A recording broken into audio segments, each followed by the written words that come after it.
Hello, good evening sa ating lahat. First vlog natin today. It's Tuesday, 11 na ng gabi, almost 11. So ang first ride namin is papuntang south. I-reset natin ngayon ang ating trip meter. Wait. Trip 1 reset. Trip 2 reset din natin.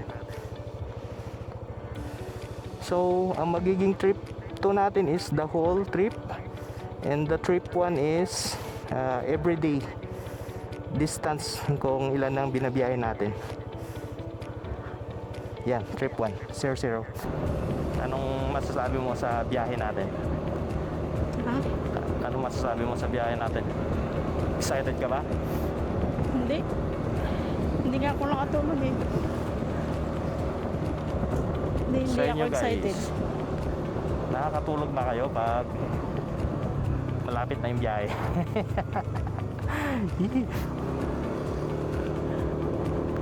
Excited kaya hindi nakatulog. Okay, kalabas na tayo ng Barangay Road. Let's go.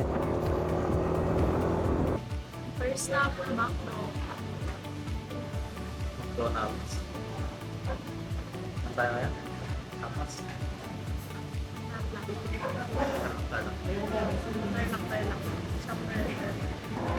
First stop.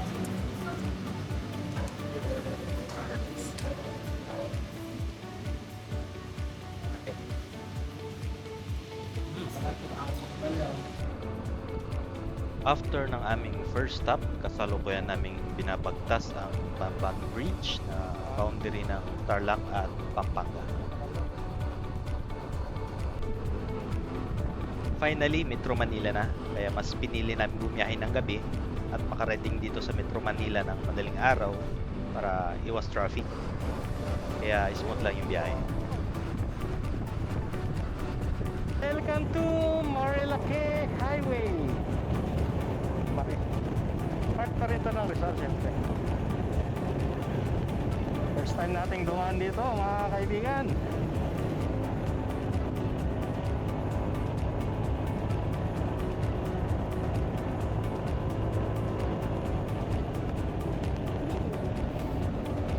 Haba ng bangkingan doon ah.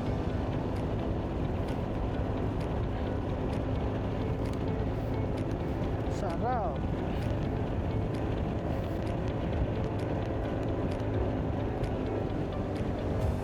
Hindi ka sanay sa likuan, wala. Oo. May pumipitik doon, oh. May pumipitik doon, nakita mo yung dalawa. Sakit ako. Hindi, National Park.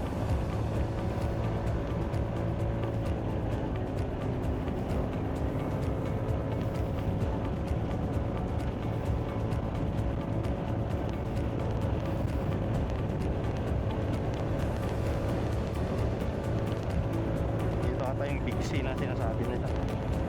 Ha? Yung Big C na sinasabi nila.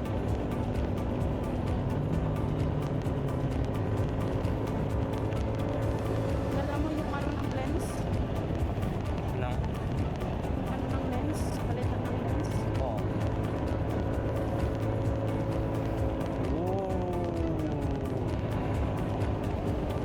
Grabe, ang ganda ng daan nila dito.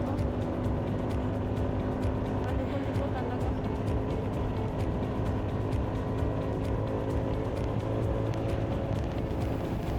Sarap. Ang haba din.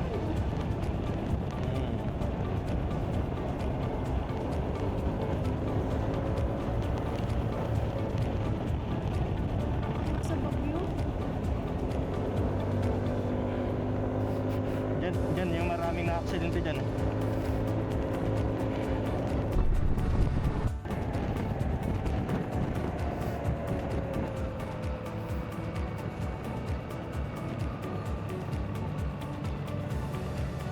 Daming restaurant.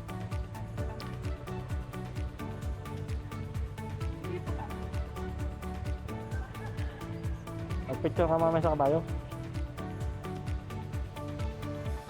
After nga ng exciting na twisties dito sa Marilake, nag-quick refreshing muna kami ng Buko Juice dito sa Santa Maria. Ito pala yung part ng Marilake na nasasakupan ng Laguna. So we decided na dito kami dumaan, instead bumaba kami ng Pililla. Diba na? Dito nga at nag-ride out na kami. As you can see naman ang ganda ng daan, luntian yung paligid, maraming puno at marami ding mga ibon.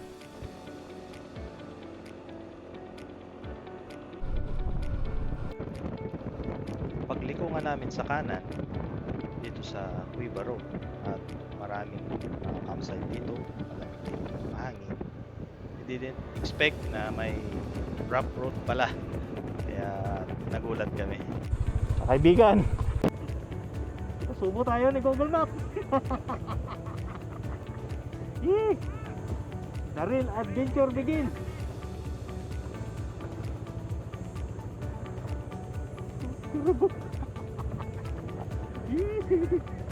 Itong rough road pala na ito ay only less than 1 kilometer. At pagkatapos nun ay one way, and then few kilometers ay 2 lanes na. Pag bumaba kayo rito, make sure na makapal pa yung brake pad nyo dahil dire-diretso tong pababa until sa bayan ng Santa Maria, and then lalabas kayo ng Mabitak, Laguna.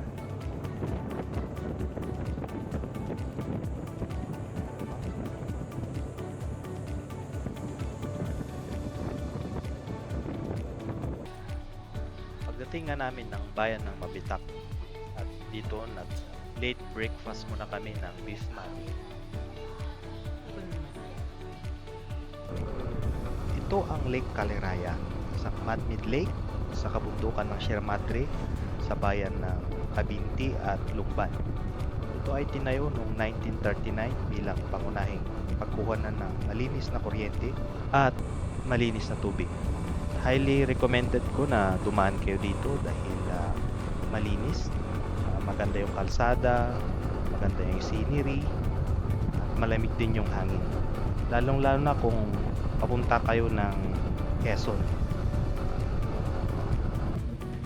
Special Bibingka!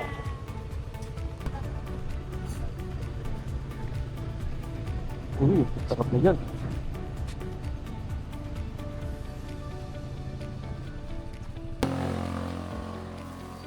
Hi!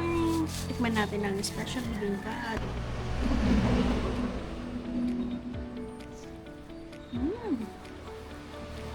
Dami nyo. Ay, buko. May cheese. Ano?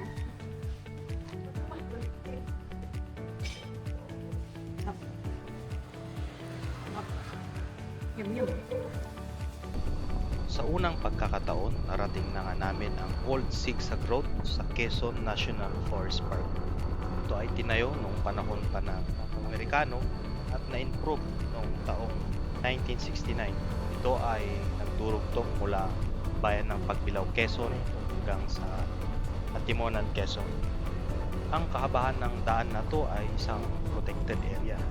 Dito mo makikita ang iba't ibang klase ng mga puno at iba't ibang klaseng mga ibon at may mga unggoy din na pag-alagala rito.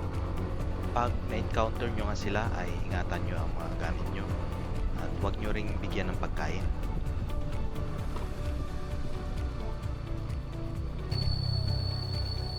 Yung lugar na nakikita lang natin dati, nandito na tayo ngayon.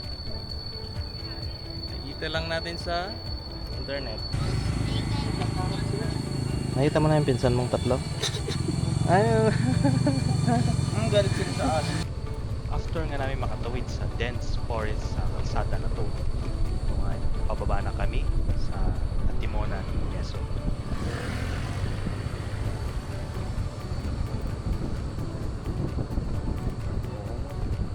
Ganda ng puno doon.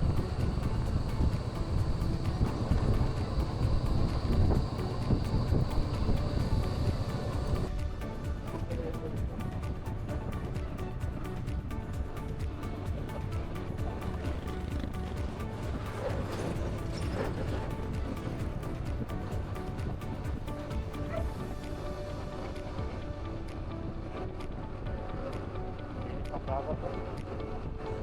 Huwag yung tubig. Dito kami magstay ng overnight for our end of day 1. At sisilipin natin yun kung ilan ang tinakbo natin for the day 1. Our trip meter is 433 kilometers. Dito kami ngayon sa Timonan, hanap ng makakainan. Hi guys daw, sabi nung dumaan. Ito pala guys, oh. Kilid lang tayo ng dagat.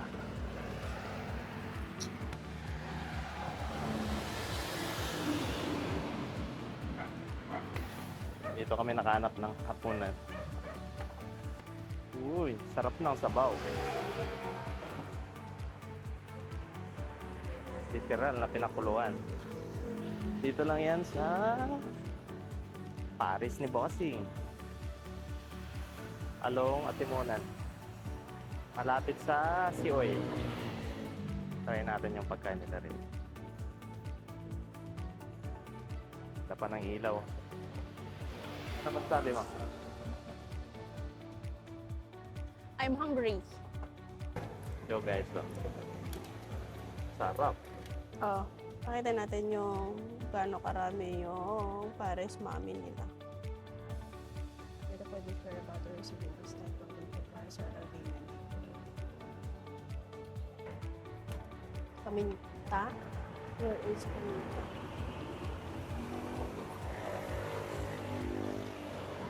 For 100. Hmm? Papawisan ako. 180. Not bad. Pwede na. It's end of day 1 mga kaibigan. Narating kami dito sa Atimonan ng anong oras? Alauna ng hapon.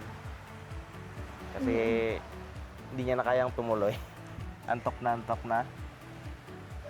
So, naghanap kami ng matutuluyan dito sa Atimonan. Gilid ng dagat, ang ganda. Yeah. Ito yung view. Look at So, that. ang day 1 natin is more on rides. Sightseeing, food trip. Almost, ilang oras? Ilang oras tayo nag-ride? Almost So- 14 hours. Hmm. Hanggang makarating kami ng 1 p.m. Bukas, day 2, mag-start tayo ng ride out natin ng 5 o'clock. Kasi literal na bako yung daan. Hindi tayo pwedeng mag-ride ng gabi. Kaya yun. See you tomorrow. Look at Lumi that. ng Kalawag. Kalawag.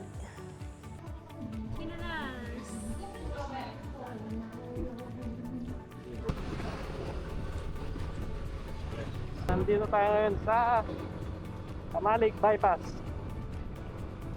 Kasarap natin si Daragang Magayon. Mga kaibigan, Susugan. Ganda.